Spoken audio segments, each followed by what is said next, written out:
one thing, ladies, that I have noticed, particularly in social media, is the way that we have normalized violence. And I think about young folks like Blueface and Krishan, and the violence that we have seen take place between these two couples. And I wonder, what are 15-year-olds thinking? You know, like, do they look at this and think, oh, that's just what it is? I referenced Summer Walker's lyrics earlier. Right. Again, not suggesting that she's promoting violence at all, but kind of viewing toxicity as love. Right. It puts me in the mind of Whitney and Bobby. You know, we saw these two people who were clearly both abusing substances. And, you know, Whitney has told the story of Bobby being physically violent to her.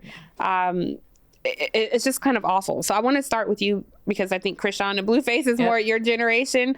I couldn't name one song by either. I don't know anything about them. I don't know their music at all. Yes. And I'm not ashamed to say that. But at this point, they seem famous for their violent, toxic relationship. And it's what are we saying? What does it say about us that this is who we elevate and we celebrate this car wreck, this train wreck that we're witnessing, and not reaching out to her to say, hey, this is not healthy, and you need to exit. Right.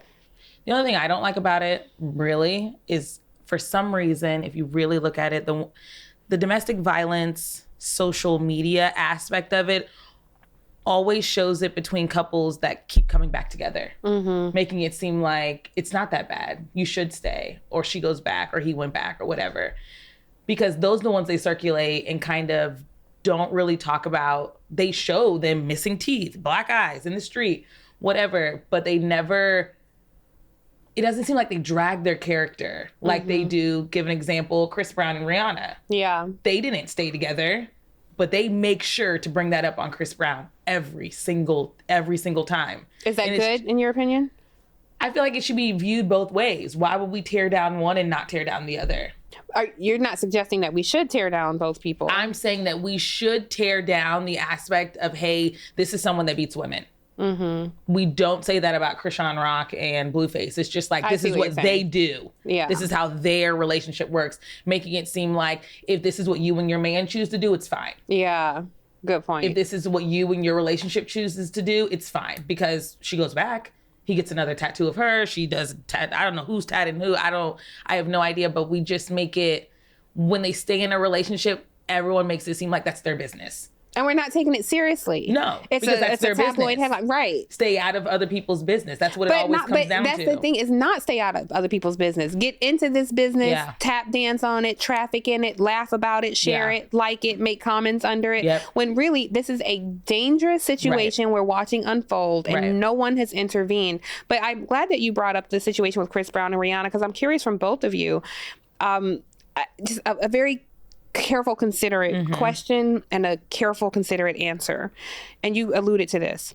Is this a behavior that can be healed in men who are violent? I want to say first, it is not the job of the abused to heal the abuser. That's right. But just to consider the humanity of these men for a split second. Don't get mad at me at home. I just want to, I'm curious, is this a behavior that can be cured in men? Well, first of all, it's a learned behavior, and it works. And he gets away with it. And there's no accountability. You said that after your relationship, he went and found a new victim. Right. Okay. And this is what occurs when there's never any accountability. And then in our community, we don't want to lock our men up. We've got this thing, there's this piece of us. Yes. Like, oh my God, you don't want to call the popo on my folks, And that is so true. It speaks to the strength of Black women, because we understand how unforgiving this criminal justice system is to our people. And so we ask young Black girls who've been sexually abused to hold this secret. We ask grown women who are physically abused. We have, in that moment, we have the humanity to consider, like, I know how cruel the white man's justice system is. Right. I can't even turn you over to that. I will bear the brunt of these bruises in order to protect you. And that is a psychological, generational trauma that we have gone through uniquely in this country. So I totally hear you.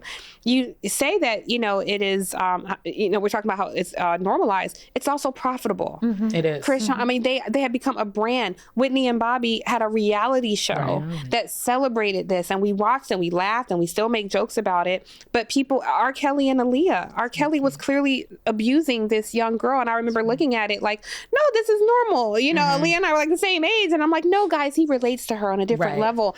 It was somehow normalized in my own mind. So, Ms. Millicent, I really do appreciate that you're saying we have to look at this as a deeper issue. I'd just like to add that women learn very early, because of our social conditioning, that our bodies are commodities. Yes. And we allow ourselves, because of our social conditioning, to be used by others for a variety of reasons, for gain, for love and acceptance, you know, and for other reasons too.